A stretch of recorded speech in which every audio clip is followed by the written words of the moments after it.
येत्या 15 ऑगस्टला मुख्यमंत्र्यांच्या हस्ते बदलापूरच्या प्रशासकीय इमारतीचे उद्घाटन होणार आहे आणि सोशल मीडियावर राम पाटकरांचं एक पत्र व्हायरल होत आहे आणि त्यांचं नाव तिथं जोडले जात आहे. आपल्यासोबत राम पाटकर आहेत. नेमका काय इश्यू आहे तो त्यांनाच आपण विचारूया.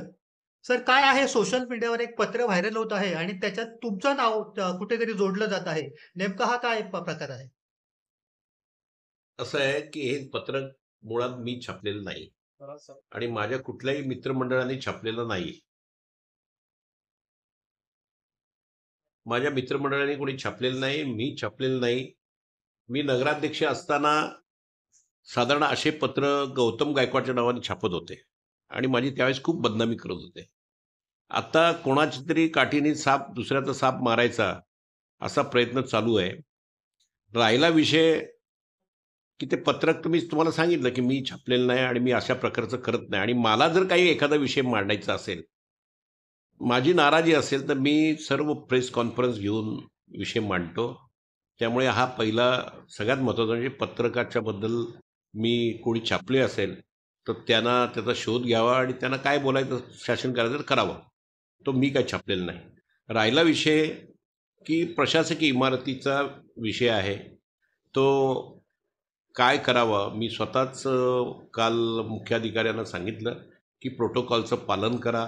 तुम्ही भारतीय जनता पार्टीच्या माध्यमातून प्रचंड नाराजी आहे, की आम्हाला असं वाटत होतं, की मुख्यमंत्री महाराष्ट्राचे आहेत एकनाथ शिंदे आणि मला खूप आनंद झाला, की ठाणे जिल्ह्याचे मुख्यमंत्री एकनाथ शिंदे झालेले आहेत. कारण मी नेहमी म्हणत होतो, की आमच्या ठाणे जिल्ह्याला खऱ्या अर्थानं न्याय मिळेल ज्यावेळेस मुख्यमंत्री आमचं होईल.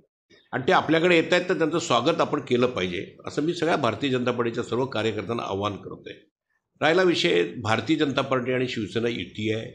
युतीच्या माध्यमातून हा कार्यक्रम व्हायला पाहिजे होता. आता आपण नगरपालिकेच्या निवडणुका होणार आहेत, परत आपल्या विधानसभेच्या निवडणुका होणार आहेत, तर आपण निवडणुकीला महायुती भक्कम आहे असं समजून पुढे गेलं पाहिजे. आणि आता समजा हा राहिला विषय श्रेयवादाचा. मी माझं काम करत राहतो, श्रेय कोणी घेवो, परंतु कुळगाव बदलापूरचं हित माझ्या नसानसामध्ये आहे. मी सतत माझा वेळ हा कुळगाव बदलापूरच्या हितासाठी देत असतो. ह्या नगरपालिकेची इमारत उभी राहिली त्या जागेवरती मी जी मेहनत घेतलेली आहे ती प्रचंड घेतलेली आहे, प्रचंड फॉलोअप घेतलेला आहे. हे जनतेला माहिती आहे. कारण ही जागा होती पूर्वी माझा जन्म, माझा वडिलांचा जन्म इथेच झालेला आहे. इथे फॉरेस्टला दिली होती, डेपोसाठी दिली होती, फॉरेस्ट ऑफिससाठी दिली होती, त्याच्यामध्ये मनोरा होता आणि अशा काय म्हणतात त्याला पूर्वी जर काही आपल्याला अर्जंट माहिती पाहिजे असेल तर अशा प्रकारचं मनोरा उभारण्याची आवश्यकता होती, ते होतं. आता त्यांच्या फॉरेस्टची जागा आपल्या नावावर करून घेणं किती कठीण असतं हे सगळ्यांना माहिती आहे. आम्ही जिल्हा फॉरेस्टकडे अर्ज दिला की आमच्या नावावरती करा, ही जागा महाराष्ट्र शासनाची आहे.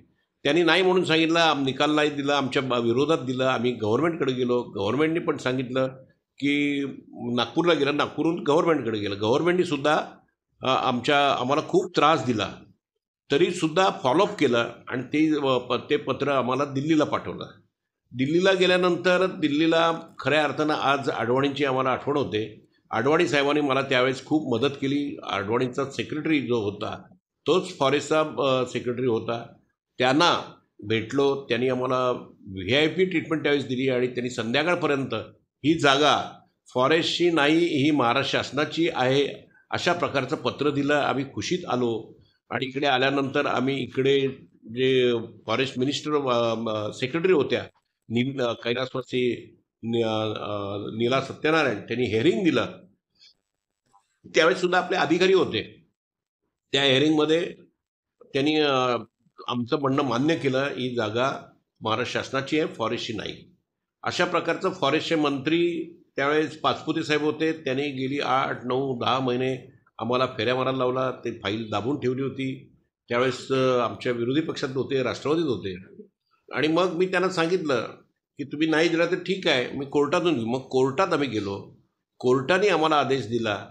त्यावेळेस कोर्टात जाताय सुद्धा आमच्या आता इथं स्वतः म्हणतात गटनेते राजन घोरपडे तेच होते. त्यांनी आदेश म्हणजे त्यांच्या नावाने आपण कोर्टात गेलो. कोर्टाने आदेश दिला आणि कोर्टाने आदेश दिला. त्यावेळेस आम्हाला हिअरिंग दिलं पाचपोते साहेबांनी सुद्धा मान्य केलं आणि आदेश दिला.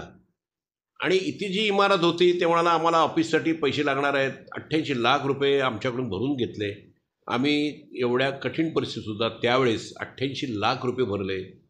ती साधी रक्कम नव्हती, त्यांचं ऑफिससाठी रक्कम दिली, ती रिकामी करून घेतली. मग आम्ही प्लॅन केला, आम्ही BOT तत्वावरती बांधण्याचा प्रयत्न केला. त्याच्यामध्ये कोणीतरी टेंडर मॅनेज केला, त्याच्यावरती आमच्या लक्षात आलं तर आम्ही टेंडर रद्द केलं. आणि मला असं वाटतं की त्यावेळेस माझ्या विरोधात असलेला एक षडयंत्र असणारा होता की मी कचऱ्यासाठी आपण डम्पिंग ग्राउंडसाठी जागा घेतली. आज पहिलं शहर असं आहे की स्वतंत्र डम्पिंग ग्राउंड आपल्या स्वतःच्या नावावरती आहे. 50 वर्ष आपल्याला त्रास होणार नाही. ती जागा आपण घेतली आणि त्यांचा काही त्रास झाला आणि त्यांनी माझ्यावरती खोटी केस केली. मला त्रास झाला त्यावेळेस 2 दिवस पोलीस कस्टडी झाली. परंतु मी नाउमेद न होता ते प्रकरण सगळं म्हणजे इमारत कशी होईल यासाठी प्रयत्न केला. आता निधी कोणी आणला असेल, त्याचा कोणी श्रेय घेत असेल तर आपल्याला आनंद आहे. श्रेय कोणी घ्यावा मला काही त्याच्यामध्ये विषय नाही आहे, कारण मी एक भारतीय जनता पार्टीचा प्रामाणिक कार्यकर्ता, फाउंडर मेंबर आहे. मलाही असं वाटतं की आमच्या पक्षाने काम करावं एवढीच अपेक्षा होती. आमच्या भारतीय जनता पार्टीच्या कार्यकर्त्यांची अपेक्षा होती की त्यांनी आम्हाला आमच्या देवेंद्र फडणवीसांना तरी बोलवायला पाहिजे होतं. आमचे आमदार आहेत, आमचं इंटरनल काही असलं तरी आमदारांसुद्धा विश्वासात घेऊन कार्यक्रम करायला पाहिजे होता, परंतु तो केलेला नाही. त्यामुळे प्रचंड नाराजी भारतीय जनता पार्टीत आहे. एवढाच त्या पत्राचा मजकूर असू शकतो, परंतु माझा आणि त्या पत्राशी काही संबंध नाही. आम्ही काही छापलेलं नाही. आम्हाला जर द्यायचं असतं तर आम्ही प्रॉपर चॅनल गेलो असतो. आम्ही पक्षाकडे आहे, आमची एक कमिटी आहे की आमचं काही वाद असेल इंटरनल महायुतीमध्ये तो मिटवायचा असेल तर त्या कमिटीकडे जातं आणि आमचं म्हणणं आहे आम्ही आमच्या प्रॉपर चॅनल आम्ही फोरममध्ये देऊ. पण असं काही पत्र आम्ही छापलेलं नाही. परंतु पूर्ण श्रेय जमीन घ्यायचा आणि बिल्डिंग करण्याचा कोणाला घ्यायचं असेल त्यांनी घ्यावं. परंतु आमच्याकडे मुख्यमंत्री येत आहेत, कुळगाव शहरामध्ये काही मागण्या असतील त्या मागण्या करू आणि आपल्या पदरात पाडू. हाच आपण त्याचा फायदा घेऊया, कारण मुख्यमंत्री आहे, त्याचं स्वागत करायला आपण सगळ्यांनी यायला पाहिजे असं माझं मत आहे.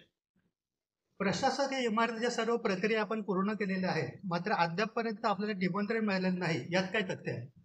असं आहे की हे प्रशासनाने बघितलं, म्हणजे प्रशासनाने राजकारणात जाऊ नये असं मी स्वतः काल मुख्याधिकाऱ्यांना भेटलो.